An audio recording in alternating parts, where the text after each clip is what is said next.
Alors aujourd'hui, je suis très contente parce que c'est ma première interview et avec une invitée de choix. Je suis avec Diane Gagnon, donc on est en séminaire ici dans les Laurentides au Canada.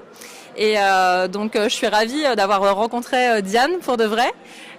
Donc je savais qu'elle écrivait sur le blog de Sylvain et qu'elle a un beau succès. Et je la laisse se présenter à vous parce que je pense qu'elle va vous dire des choses qui vont vraiment vous aider par rapport à ce que vous m'avez dit, par rapport à ce que vous aimeriez développer, vos problèmes, etc. Donc c'est vraiment dans exactement ce dont vous avez besoin. Donc voilà, je lui laisse la parole. Alors, je vais me présenter, puis je vais te laisser poser des questions par la suite pour orienter notre discussion. Alors, moi, c'est Diane Gagnon, je suis une consultante à la base, mais je suis aussi une coach depuis 30 ans. Je suis auteure, je suis animatrice de radio, puis je suis conférencière aussi. Et j'ai écrit 2 livres, dont Apprendre à s'aimer un jour à la fois et À moi de moi. Et mon cheval de bataille, en fait, ce qui m'anime le plus, c'est d'aider les gens à retrouver l'estime de soi, parce que tout part de l'estime de soi. Si on veut être heureux, il faut avoir un minimum d'estime de soi. Puis tu sais, quand on n'en a pas d'estime de soi, qu'est-ce qui arrive? On est jaloux, on est contrôlant, on a peur, on est insécure, on envie les autres, on a l'impression d'être jugé. Et ça engendre tellement un paquet de comportements indésirables. Puis en même temps, on est tellement mal quand on s'aime pas parce qu'on a l'impression qu'il n'y a rien qui va remplir cette espèce de trou-là qu'on porte en dedans de nous. Alors, c'est ça. Je fais mes ateliers, mes conférences sont là-dessus. Et évidemment, ça englobe tout, hein, l'estime de soi. Ça englobe le genre de relation amoureuse qu'on va vivre. Est-ce qu'on va rencontrer des manipulateurs? Est-ce qu'on va être capable de sortir de situations difficiles? Alors, voilà. OK. Et je pense que les filles seraient contentes de connaître la différence. Tu sais, parfois on est un petit peu flou, savoir qu'est-ce que c'est la confiance en soi et la différence avec l'estime de soi. Est-ce que tu peux nous expliquer ça un peu? C'est drôle que tu poses cette question-là parce que j'ai un client cette semaine qui me disait, moi j'ai confiance en moi, mais j'ai pas d'estime de moi. Voilà, ouais. Et puis quand tu peux avoir l'un et pas l'autre. Oui, c'est quand même rare parce que habituellement je dirais que ça se développe à peu près en parallèle. Okay. Mais tu sais, la confiance en soi, c'est de dire, ben ça, je suis capable de faire ça, je vais être capable de faire une présentation ou je vais être capable d'apprendre une nouvelle langue, par exemple. Tu sais, ça n'implique pas nécessairement d'investissement émotif, je vais dire ça comme ça. Ça en implique, mais pas comme... L'estime de soi, c'est la base, c'est nos fondations, c'est les fondations de la maison sur lesquelles on se construit. L'estime de soi, tu sais, je peux manquer de confiance en moi, par exemple, pour aller en parler en public. Mais je peux m'aimer assez pour me dire, OK, ça, c'est ma limite. Je me respecte dans ça. Moi, j'ai pas le goût de les mettre en avant sur une scène, mais j'aime ce que je suis. Dans la même optique, la peur du jugement, elle vient surtout du manque d'estime de soi. Parce que si j'ai confiance en moi puis que les autres me jugent, ça m'affecte peu. Si je manque d'estime de moi puis les autres me jugent, ça m'affecte beaucoup. Parce que comme si mon image de moi est moins solide, puis ma fondation est moins solide. D'accord. Et est-ce que tu aurais quelques clés, je sais pas, peut-être cinq choses pour, tu vois, que mes belles puissent en avoir un petit peu plus de l'estime d'elles? Ouais. Est-ce qu'il y a des petits trucs simples, tu vois, des choses qu'elles peuvent appliquer dans leur vie de quotidienne? Ouais. Ben, en fait, oh, qu'est-ce que tu vas nous sortir? Parce que dans ce livre-là, je vais le montrer comme ça pour être sûr qu'on le voit là, À moi de moi. C'est ça, il y a 101 trucs là-dedans pour développer l'estime de soi. Alors ça, c'est mon deuxième livre. En fait, un des trucs qui marche, on voit bien, je pense. Oui.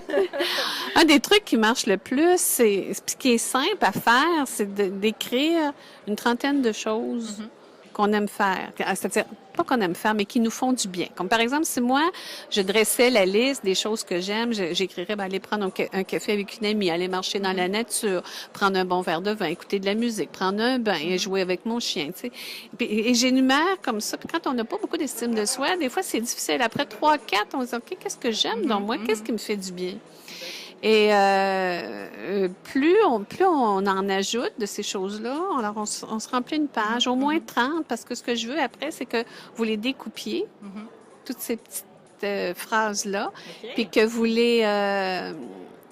les mettiez dans une belle boîte ou dans une enveloppe et tous les matins, vous pigez au moins une chose qui vous fait du bien, qui vous fait plaisir et vous vous engagez comme ça à faire au moins une chose pour vous par jour. Parce que le système de soi, là, on est à veille de plus voir à caméra, il faut que tu baisses un peu.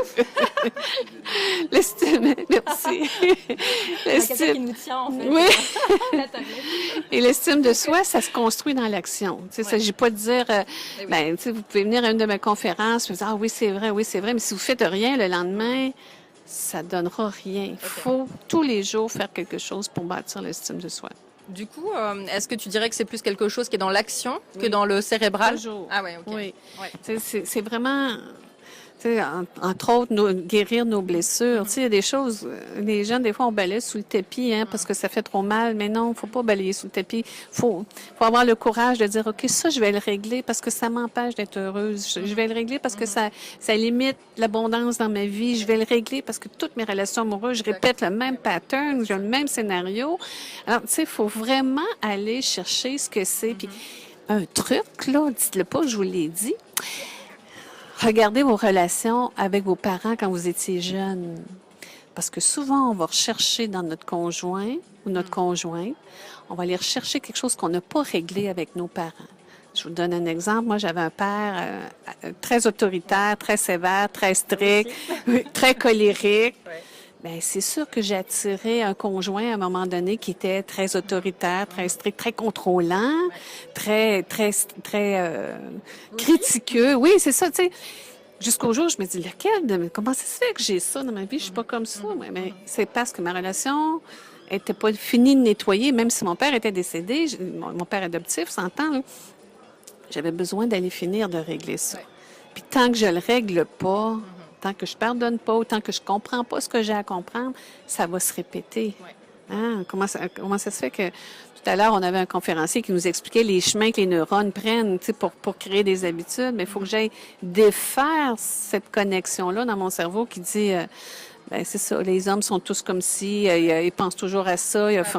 Non, c'est pas vrai. Faut défaire ça. Oui. Ah oui, il faut surtout pas avoir ce type de discours-là dans notre tête. Il ne s'agit pas juste de pas le dire, il s'agit de ne pas le penser. Oui, tout à fait. Oui. Puis d'être à l'affût, peut-être, de dire, prenez vos relations amoureuses, par exemple, qu'est-ce qui revient le plus souvent dans vos patterns? OK? Mettons que c'est, je sais pas, quelqu'un de contrôlant. Prenons cet exemple-là. Bon. Qui était contrôlant dans mon enfance? OK? Qu'est-ce qui fait que j'accepte de me laisser contrôler? Puis, où est-ce que moi, je contrôle? Parce que si on attire quelqu'un qui est contrôlant, c'est que quelque part, on fait la même chose. Sinon, il n'y a pas de résonance. Mais peut-être que moi, je contrôle pas les autres, mais que je suis toujours en train de me contrôler, moi. Ah, là, je ferais pas ci, je dirais pas ça, je protège ci. Alors, quand on fait ça, là, on commence à voir plus clair, à dire, ah oui, moi, je fais ça aussi. Ben non, j'ai l'impression que je suis pas contrôlante, mais à force de vouloir aider les autres puis leur faire comprendre, hey, tu devrais pas faire ça, tu devrais faire telle chose. Ben, c'est une manière de contrôler.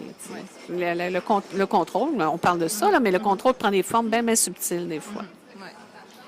Bon, ben les filles, vraiment merci Diane, parce que je pense que maintenant vous comprenez que il n'y a pas de fatalité, vous pouvez changer les choses, vous pouvez poser des actions pour changer tout ça, pour améliorer tout ça. Vous pouvez travailler là-dessus.